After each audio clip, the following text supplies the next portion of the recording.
റീസെൻ്റായിട്ട് യൂട്യൂബിൽ റിലീസ് ചെയ്ത മലയാളം ഷോർട്ട് ഫിലിമാണ് അരളി. ഒരപ്പൻ്റെ മകൻ്റെ കഥയാണ്.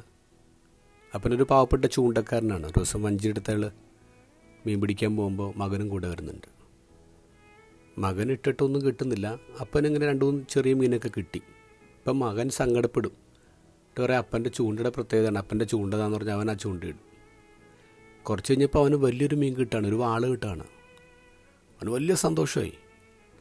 കടവത്തെത്തും വരെ ഞാൻ പിടിച്ച മീനാണ് എൻ്റെ ചൂണ്ടല്ലേ കിട്ടിയെന്ന് പറഞ്ഞിങ്ങനെ അവനിങ്ങനെ തലോടിക്കൊണ്ടാണ് വരുന്നത്, മീനെ തലോടിക്കൊണ്ടാണ് വരുന്നത്. കടവത്തെത്തിയപ്പോൾ ഒരു ഭൂടമ അയാൾ പറയും, എടാ കോളടിച്ചല്ല, 2-2.5 കിലോ ഉണ്ട്. അപ്പോൾ ഇയാളത് എടുത്തിട്ട് അത്ര ഒന്നുമില്ലടാ, എന്ത് വേണം സാറ് തന്നാൽ മതി, എന്താണെന്ന് വെച്ചാൽ. അയാൾ കുറച്ച് പണം കൊടുത്തു. ആ പണം എണ്ണി പോലും നോക്കാതെ അപ്പൻ മടിക്കുത്തിൽ തിരികെ വെക്കാണ്. തിരിച്ച് വീട്ടിലോട്ട് വരുമ്പോൾ മകൻ കരച്ചിലാണ്. അപ്പം അത് മനസ്സിലായി. അപ്പം കടയിൽ നിന്ന് കുറച്ച് ഉണക്കമീനും 2 കപ്പലിൻ്റെ മുട്ടായി മേടിക്കുന്നുണ്ട്. കപ്പലിൻ്റെ മുട്ടായി മോന് കൊടുക്കും. അത് വാങ്ങിക്കുന്നുണ്ട്, പക്ഷെ കഴിക്കുന്നില്ല. വീട്ടിലെത്തിയിട്ട് അവൻ കിടന്ന് കരയാണ്. അമ്മ ചോറും കറിയൊക്കെ വെച്ചിട്ട് അപ്പനെ വിളിക്കുന്നു, മോനെ വിളിക്കുന്നു. പക്ഷെ മോനെ എഴുന്നേൽക്കുന്നില്ല. അപ്പം വന്ന് മോനെ വിളിക്കുന്നു. ആൾ നോക്കുമ്പോൾ അവൻ കരച്ചിലാണ്. ആൾ മേടിച്ചു കൊടുത്ത കപ്പലിൻ്റെ മുട്ടായി അവൻ കഴിച്ചിട്ടില്ല. വിളമ്പി വെച്ച ചോറിന് മുന്നിൽ നല്ല എഴുന്നേൽക്കുക.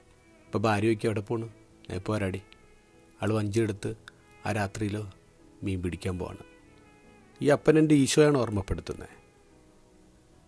ഇത് ഗോസ്പലിൽ അതാണ് നമ്മൾ കാണുന്നത്.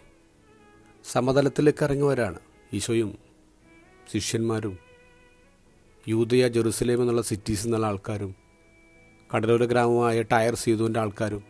ഇവരെല്ലാവരും വന്നിട്ട് ഒറ്റ തലത്തിൽ നിൽക്കുക, ഒരു പ്ലെയിൻ ഗ്രൗണ്ടിലേക്ക്. എല്ലാവരും ഒരുപോലെ. ക്രിസ്തുവിന് അങ്ങനെയാണ്, എല്ലാവരും ഒരുപോലെയാണ്. എല്ലാവരും ഒരുപോലെയാണ് ഈശോ കാണുന്നത്. എന്നിട്ട് ഈശോ അവരോട് പറയുന്നത് എന്താണെന്ന് നോക്കിയേ. ദരിദ്രരെ, കരയുന്നവരെ, വിശക്കുന്നവരെ, അവഹേളിക്കപ്പെടുന്നവരെ, നിങ്ങൾ ഭാഗ്യവാന്മാരാണ്, നിങ്ങൾക്കുള്ളതാണ് ദൈവരാജ്യം. ഈശോയുടെ പ്രോമിസാണത്.